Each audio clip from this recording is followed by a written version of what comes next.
Toby Tarrant here, and I hope you're having a lovely start to your week so far and enjoying the sunshine at some point today as well and not working too hard. Now, it is my honour to say that right now we are live and joined by everyone's favourite Teri. Forget Teri Butcher. Yes. Forget Teri Venables. Forget Teri Wogan. I don't know if you have any idea who these people are. No. Because everyone's favourite Teri is, of course, the star of things like Desperate Housewives and Lois Lane and, of course, Coraline, which we'll talk about in just a sec. And more importantly, she was, of course, a mermaid showgirl in the final season of The Love Boat. Oh, yes. We are joined by the one and only Teri Hatcher this morning. Good morning, Teri Hatcher. Thank you for having me. That mermaid, that was the highlight of my career. Was it? Was it now? So I always, whenever we get an actor or an actress on, I always like to do the scroll down on IMDb. Yeah. And yours, we'll talk about some of it a bit later on, but yours, I'm not sure you can believe everything you read. In fact, I'm quite sure you can't. I mean, I'm going to ask you something. I'm like, do you remember doing this? But I always like to go down to the very first thing. And yeah, yours said that you played the Love Boat mermaid in the TV show The Love Boat. Yes, it was my very first job. It was actually a nationwide search for a dancing role. We were called the Mermaids, but we didn't have a tail or anything. But we were dancers in the lounge and of the Love Boat, and we also were croupiers in the casino. So it was sort of like a glorified extra. Right. That's really what it was. But I was, in my late teens or early 20s, I can't quite remember. I was in college, and it was this sort of lark to go on this big, giant nationwide audition, which I did, and I ended up becoming one of the 8 girls they chose to be called the Love Boat Mermaids. And that's what got me to Los Angeles. And then after that, one thing after another, and here I am. And here you are at Radio X all these years later. Right, yeah, exactly. It went 19 episodes as well. It wasn't just, 19 episodes as a Love Mermaid. Yeah, it was. It was we learned a new dance routine for every episode. And I actually got to meet, I met Andy Warhol. Oh, wow. Did you? He actually photographed me with a Polaroid camera on the quote-unquote Lido deck in a swimsuit. I have that photo. He autographed it for me, which is a crazy collector's item. Oh, wow. Amazing. Of my career. And Betty White, Donald O'Connor. Oh my gosh, I can't. But interesting people who were doing the Love Boat back in the day. And are you still in touch with any of the other Love Mermaids? Do you know, I'm not. I did come across one of them many years ago because she was a mom of someone that my daughter went to school with, adjacently, and somehow our paths crossed again. Her name was Nancy, and she is a lovely woman, so we crossed paths, but other than that, no. Well, if there's any Love Mermaids listening... Well, and we have quite a few listening normally, don't we? Yeah, exactly. They're big Radio X fans and Love Mermaids, so yeah. Now, it's so nice to have you here. So this is really cool. So you're here because it's the 15th anniversary this week of the award-winning 2009 stop-motion film Coraline. Yes. But this is clever. So they're going to re-release it 15 years after, but in 3D this week. Yes, it's remastered in 3D. It originally did come out in 3D, but now it's remastered, and it'll be in theaters. And it's actually probably one of my favorite projects that I've ever been in, even though it's only my voice, voicing the character of the mother and the other mother.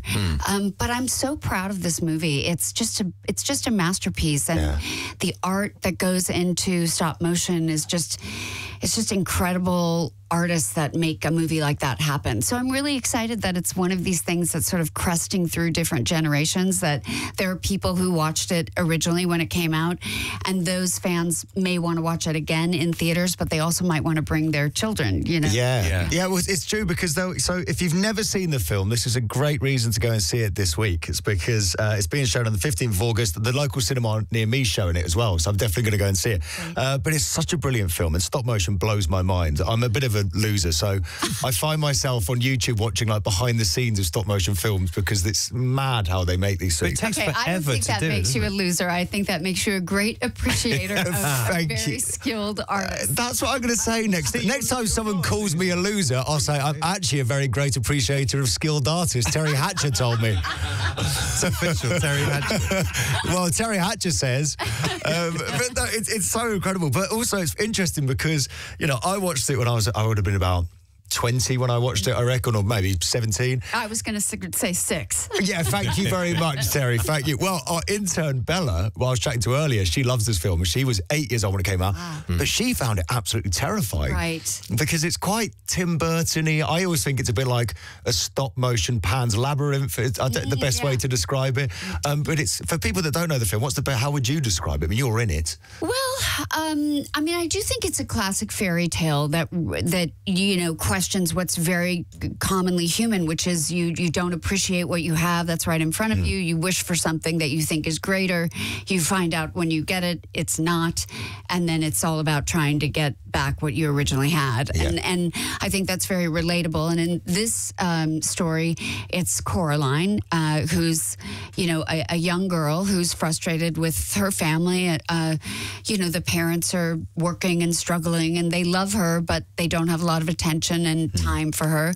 And so she gets lured off into what seems like the perfect world of what her family could be.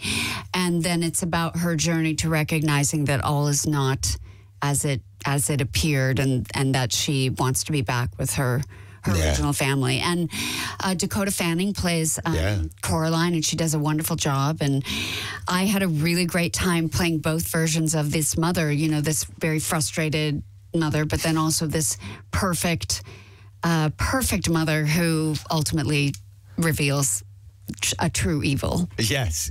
Oh, it's great. And I agree with you that it pushes the boundary. It really did push the boundary of scary. I think they went right up to the edge of PG that they could. Yeah. And it's incredible in that. It's really new. And I mean it was, and it still resonates, I think. Yeah, absolutely. Yeah, very well explained. I mean, if that doesn't sell it to you, then nothing will. I want to ask you about making an animated film, because I mean, first of all, the cast is amazing. I mean, from a British point of view, French and Saunders are in it, which is great. Oh, they're so great. They're my favorite. Well, because I was going to ask, did you get to because I always picture some animated films, I sometimes when you see like Toy Story being made, sort of one's in a studio in their house and the other one's in a studio in London and one's in LA.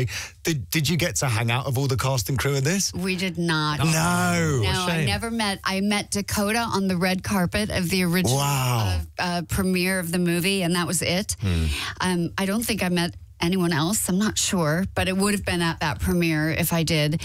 And so I just am a great fan from afar, like everyone else. Yeah. And they are so terrific in the movie, and of course everything else in their careers. But this was one. In general, I think all of the animation I've ever done in my career has always been by myself in a booth. Right.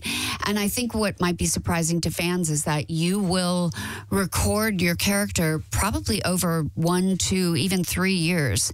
It's really a long journey and a great exercise in delayed gratification to manifest one of these kinds of movies to fruition. You're really at the mercy of. I was thinking it must be bizarre when you're in the booth and you've said yes to this stop motion film and you love the script, so that helps. But you're doing this acting in a booth, and you basically, the director's going, "Trust me, Teri, it's going to look fantastic," and you're going, I guess. I mean, if you say so. You must have not known how it was going to look until you saw it. Well, you don't. Although I have great faith in this team of people, and was so lucky to be guided by Henry Selick, who's such a genius director and writer. But so I never imagined that it would be anything but great. And my focus was just to be able to deliver my part of it. And, I got to see the movie again a couple of months ago for the first time in many, many years. And I remember I basically said, wow, it's like a masterpiece. Like I felt like this should be hanging on a wall in a museum. That's how beautiful it is. And I just was grateful that I didn't mess it up. That me being in it didn't mess it up. Well, you're brilliant in it. The whole cast is amazing in it. Right. It has been remastered, the film Coraline. It came out in 2009. This week in 2009, it's been remastered in 3D, and it's going to be in cinemas as well. Give it a quick Google now, because I had a look this morning in my local cinema showing it on Thursday, which is so cool. I'll be honest, Teri, we've had some guests on this show who, frankly, are quite rubbish. Yeah, we've had some terrible guests, Teri. Really? And How is that even possible? sometimes we're desperate for content, and you've got to fill a show somehow. So we say yes, and then you know. But this is a proper legend. Well, I'm happy to be here. I'm not rubbish. Well, you've been wonderful, and we've got. You may say something different after I leave. No. Oh yeah. Oh, the minute you're out the door. Yeah. The minute. Oh, she was a piece of work, wasn't she?